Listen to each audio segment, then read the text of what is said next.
trail tonight. It's, that's what happens when we had a little bit of a break over the summer. Okay, so would you please just talk to us about the reassessment? I know we had, I think we did get some bids in, right? Yes, we received bids today at 12 o'clock, and we received one bidder, and that was from Appraisal Systems Incorporated. We did receive 2 letters, and we had another inquiry phone call about the different companies willing to engage in the process. They didn't seem like they had the ability to get the job done for the 2012 year. For the bid for the town, they came in at $193,400. So remember, since we did this on a joint proposal, the cost will be $174,060.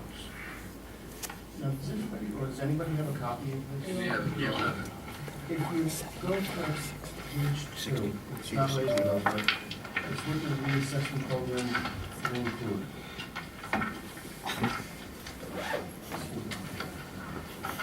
I'm trying to find it, but I cannot read glasses. It's just not working. And then you get to do it again. What, 3 years? First thing with the reassessment, let me back up a little. Years ago, after 4 years, you weren't able to do a reassessment, you had to do a reevaluation. If you did a reassessment, you had to do inspections.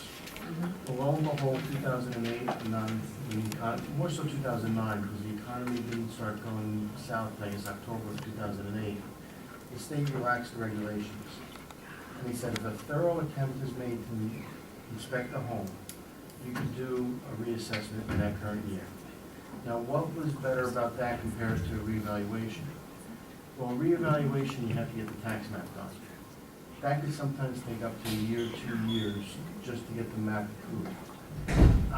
So the reassessment made it approve a lot faster, a lot quicker. And basically, we're achieving the same thing in this reassessment that we would in a reevaluation. In fact, one of the companies said that what you're doing sounds an awful lot like a reevaluation. If you're willing to postpone it until 2013, we may be willing to assist you. So the company is going to make 3 attempts to, make a diligent attempt to inspect the home. What that means is they're going to knock on the door. If somebody's home, great, we'll do the interior inspection. If nobody's home, they're going to proceed to measure the exterior of the property. They will not have access to the record cards. So what does that mean? It means they have to measure everything in the field. They can't take the old card and say, okay, this is fine, and go to the next house. So they're going to be doing all these interior inspections. Upon completion of all the inspections, I'm going to review them all and then give them the right to see what's on the inside. We'll compare my notes to their notes and see where we wind up. Okay. Jim, did you say you could do this in 2000, for the 2012 sure. tax year, so that would actually be in place for 2012? First, we're going to have this, we may need a month's extension, and I'll explain that a little bit. Well, one of the things I don't like doing, and I try not to do, is from Thanksgiving to New Year's Day, everybody's lives are extremely busy. Whether it's the end of the year at work, whether it's holidays, whatever your ethnic culture is, you're running around. A lot of times people don't notice the numbers. The revaluation company is going to send out a letter after all the inspections are done to each resident individually. Once the resident receives that letter, they have the right to come in, talk with the revaluation company or the reassessment company, and review their property. Sometimes if you send it between that Thanksgiving and New Year's Day period, it gets put on the bottom of the pile, and they never have the opportunity to come in.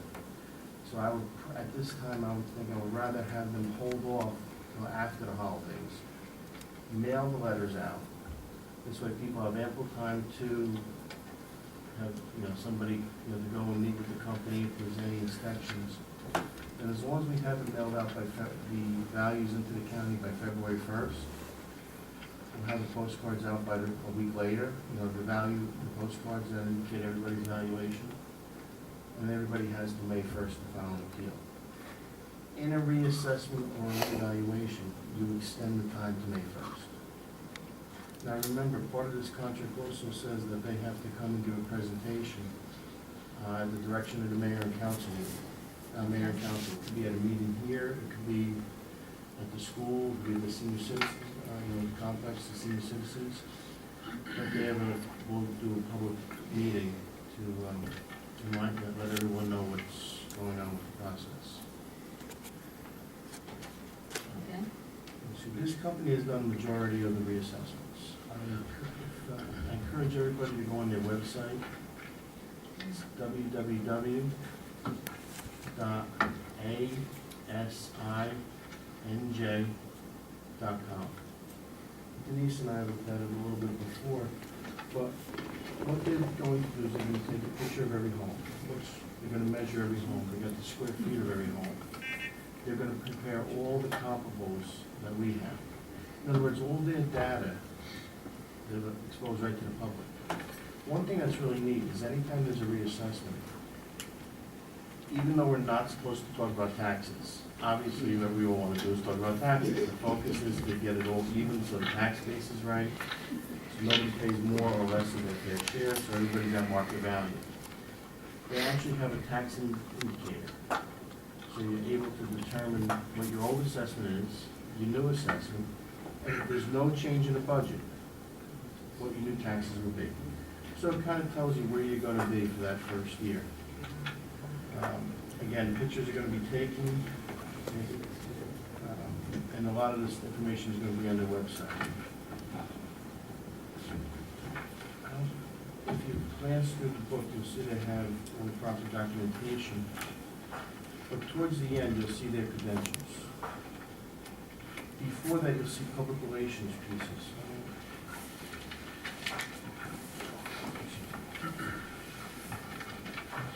Do we have a Do we have? It doesn't have a page it is. Oh, you don't know what page it is? Okay. So they'll have a lot of things for you to review for public relations. They'll include a tag on the door and the number to call. They just seem to do a fine job.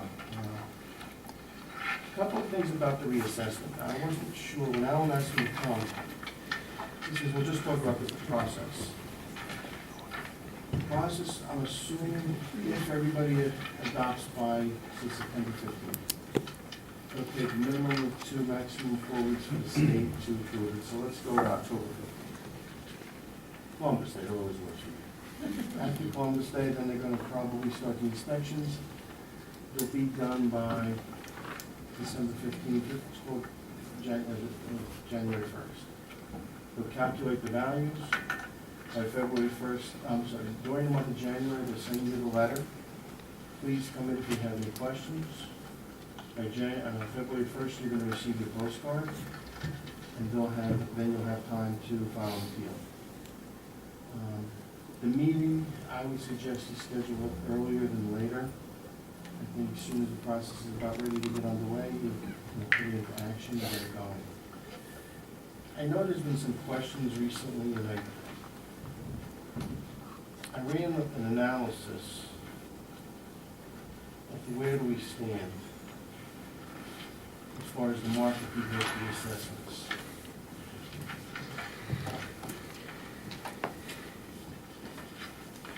If we just take all the sales, now these are all the usable sales from October 1st to the current day. Thank you.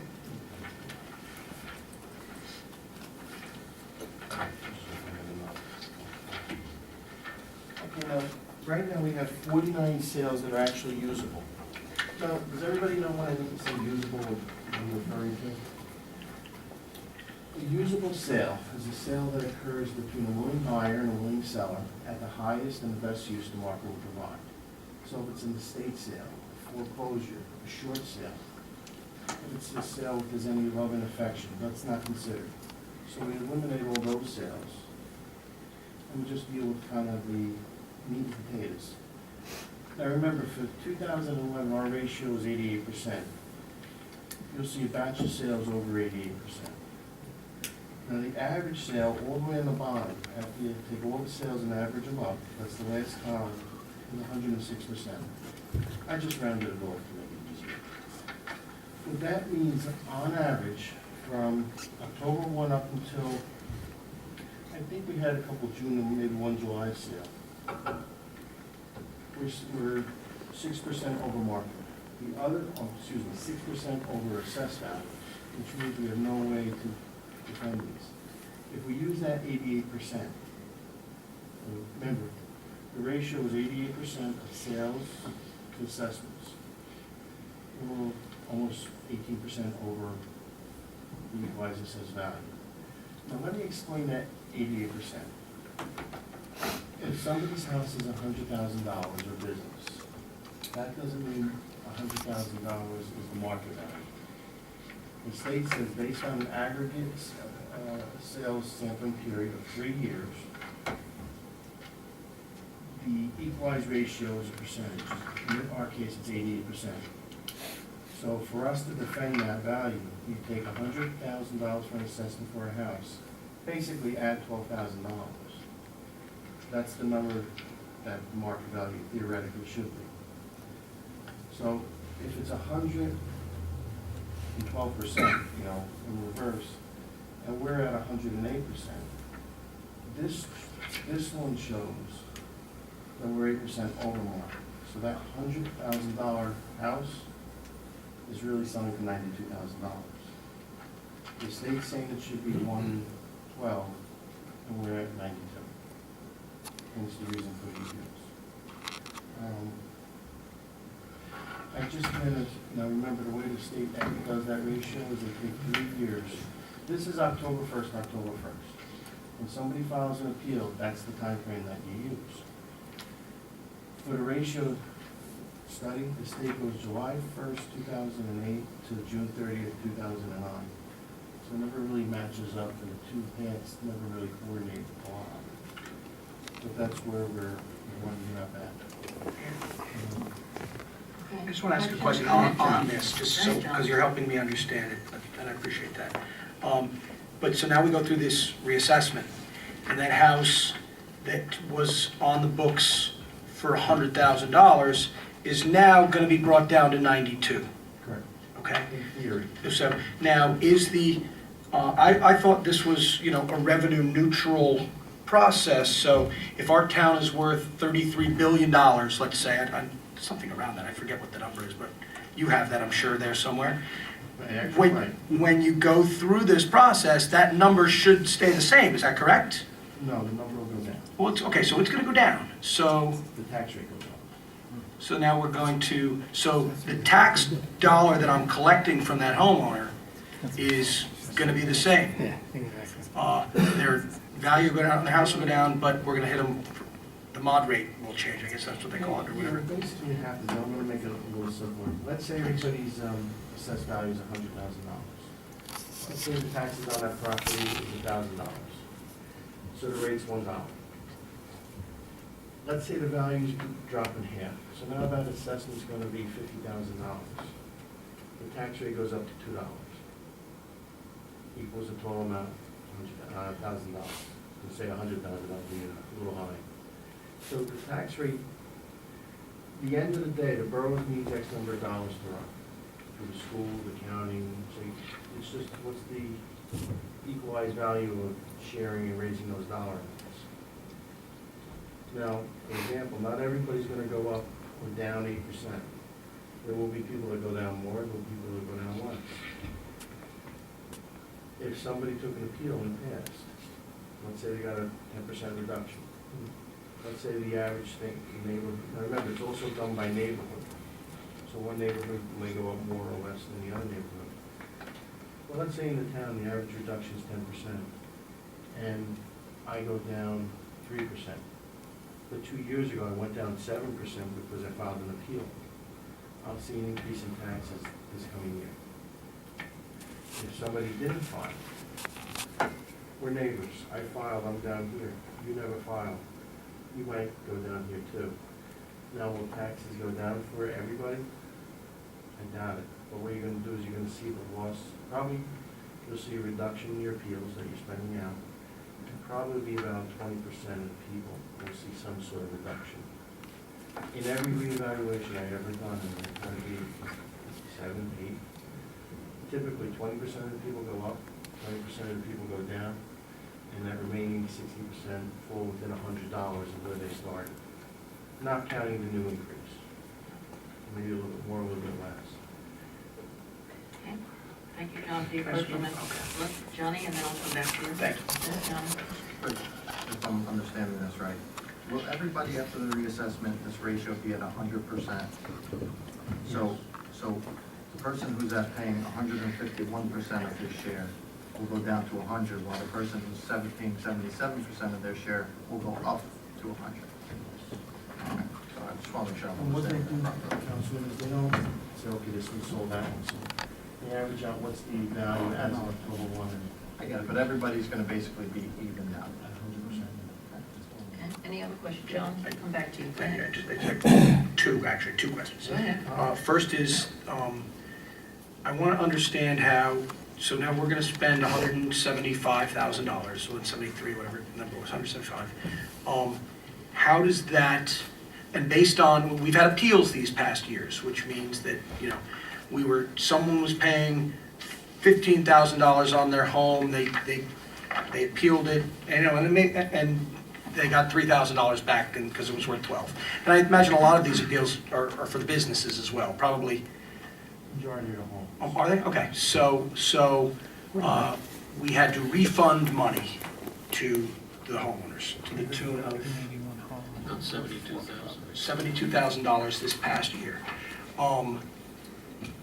That they would not, I mean, now, anyone can still appeal, but they won't be appealing on solid ground? I mean, I understand people that appeal their taxes, a lot of them just appeal every year. Good question. You're going to have probably the same number of appeals. Okay? But here's the difference. Now, let's say the person's value is realistically $400,000. We'll have sales that prove $400,000. We'll have evidence that that house is worth $400,000. In the past, we had evidence that proved that that house is worth $320,000 or $350,000. That's where No. kind You lost me there in terms of how does that how does just changing the assessed value prove market value has changed? I mean, that's what, when the files an appeal, the first thing that the courts want to do is establish market values. okay? Once they establish market value, then they apply the ratio. So let's go back to that assessment of $100,000. They say, okay, the market value of this property is $100,000. What's the ratio of the sale versus the assessment? The ratio is 88%. Okay, so the assessment should be at 88%. Let's say our assessment's 98%. $98,000, right there. They say, oh, that's got to be reduced to $88,000. There is a corridor of 15% that if the assessment falls within that range, technically there's no change. The only problem is there's also a statute or a law for the Berkeley County Tax Board that says you can't overassess somebody. Everybody could only be assessed at 100%, not above that. And what that basically means is I buy a house. My house is assessed at, I buy it for $100,000. It's assessed at $90,000. I'm entitled to that $10,000 off, even though 15% is within that range. The courts would say that it's assessed more than 100%. It's a little tricky, and I'll tell you one thing about this. Whatever you say here, there's always a counter answer over here. I think that this originally started, and again, this is I'm not trying to tell you you have to do this. I'm not saying, Dr. Myers spoke to you guys, this is all your choice. If you're spending, some starters, because Alan and I were talking, and I think we have about 125, 130 residential appeals. So that's going to be a lot of money. He said, well, is there any way to get around this? And we kind of said, we'll investigate a reassessment. That time I knew a couple other towns who faced the same dilemma.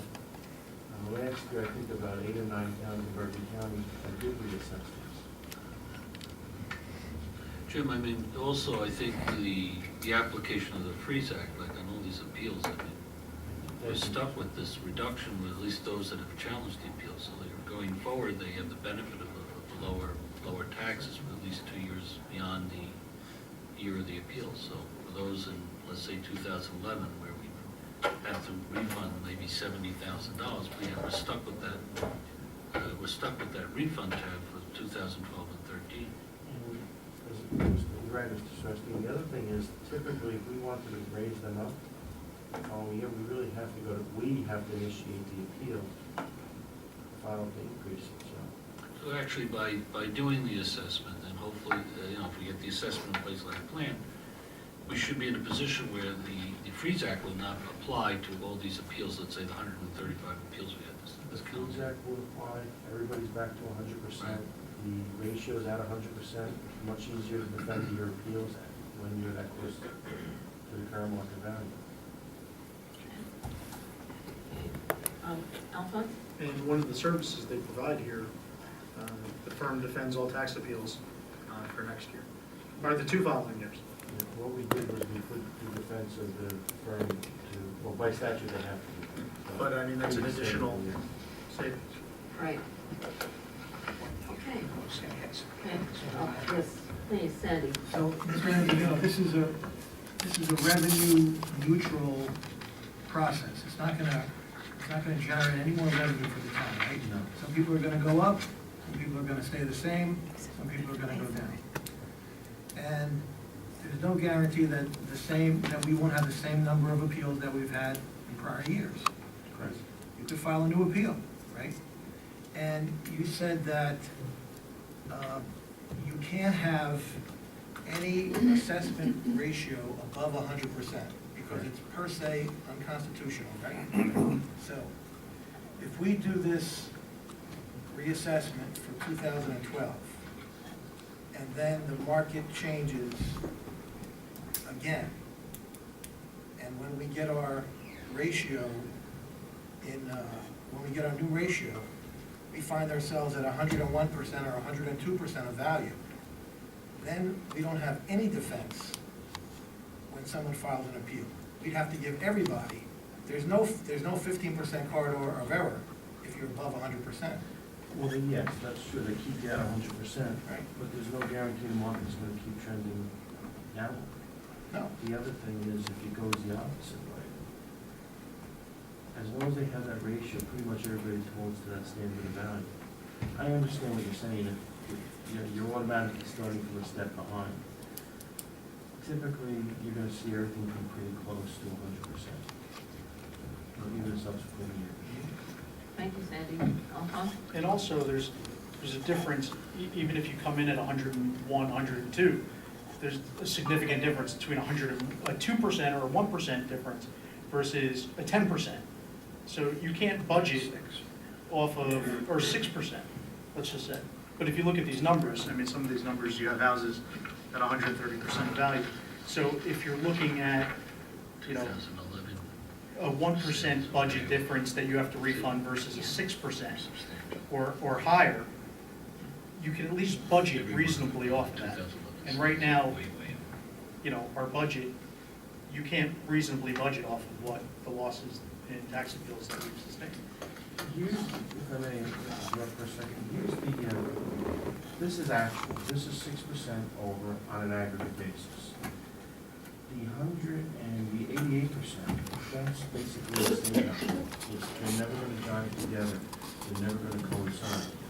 When somebody, if anybody on this, if we don't do anything, and, that's okay also, but let's go to Block 105, Lot 1, the second one on the list. If they go for an appeal, there's not really any chance we have of defending that.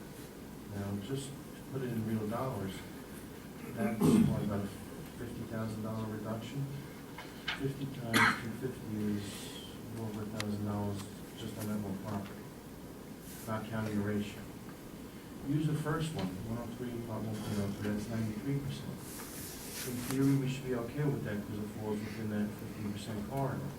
However, because they just bought, you can't assess over 100%, and if the ratio stays the same, we're looking at a little exposure of about 5%. Now, when we try and settle a case,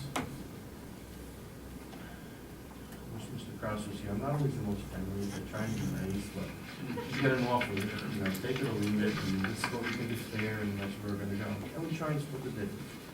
we'll take that corridor, that 15%, we'll never offer up to that, we'll probably never go past 10%, but we kind of stay within the realm, understanding we do have some sort of impact that we have to do. Any other questions? Yes, John? Just a broad question, I guess, because here's my concern that I voiced earlier, is it just that $174,000 is a lot of money, and we're spreading this out, we're passing this over along to all the taxpayers of the town. They're all gonna, and I'm trying to figure out, what can I say to that?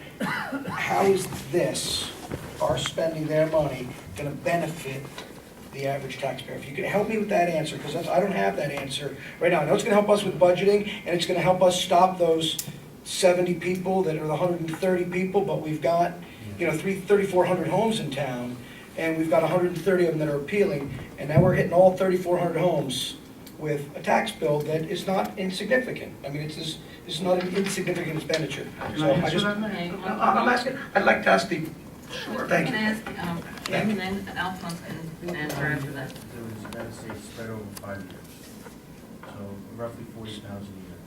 The second thing you're gonna say is it's gonna save you, so if you, let's say you're giving away $150,000, hypothetically. Take 50,000 out. Now you're still saving $100,000 a year. The third thing is it's bringing parity to the town.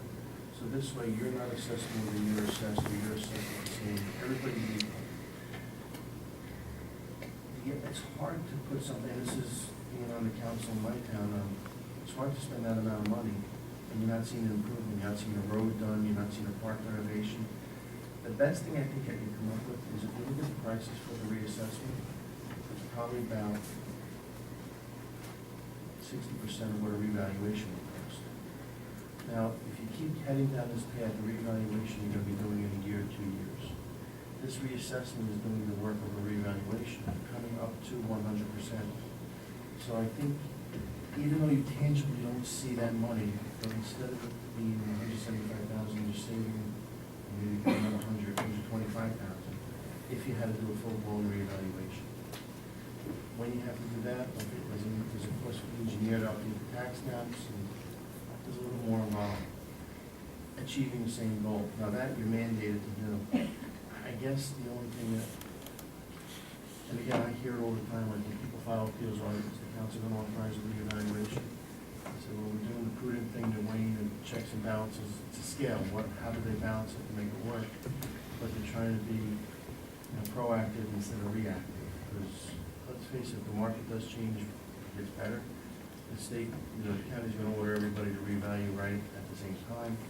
We'll be able to go ahead of that curve. I know it's a long-winded answer, but that's the first thing to come up. Answer goes up. John, thank you for your question. And Alphonse? Just two things. Last year, we were down $300,000 in revenue. What did you do to the taxpayers? You passed along that cost to everybody when taxes were raised. So the cost was passed along. This is so that you're not losing the revenue. You're not in the situation every year where there's a reduction in revenue, and then taxes have to be raised to offset that loss. So that's what happened last year. So that's what to the 3,500 homes, taxes were raised to offset that loss from the year before. So this is an effort to stop that. Beyond that, and you touched on this, there was a lot of talk up here, you're going to have to do a reevaluation anyway in a couple of years. Well, my review of the regulations, and this was, one of those things that, is going out there and people are saying, you're going to have to do the cluster reevaluation. It's not true.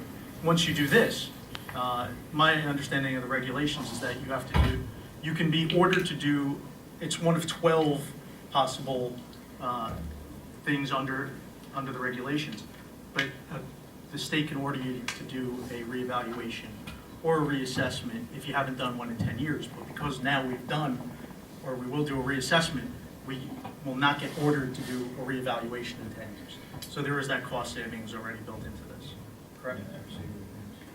Okay. Would somebody like to make a motion then on this? Going for the, we're going to, it is on the public session, so, we have this on the public session for, yes, it is on. All the work session. So this was, yeah, we're in work sessions, but we will put this on, when we go into, the next meeting. Okay? Thank you, Jim, for coming up, really appreciate all the information. And again, Okay? any questions? And council, if anybody here has a question, please feel free to call Jim. You're here Tuesday nights. Tuesday nights, Okay, and the phone number is, go ahead. 211.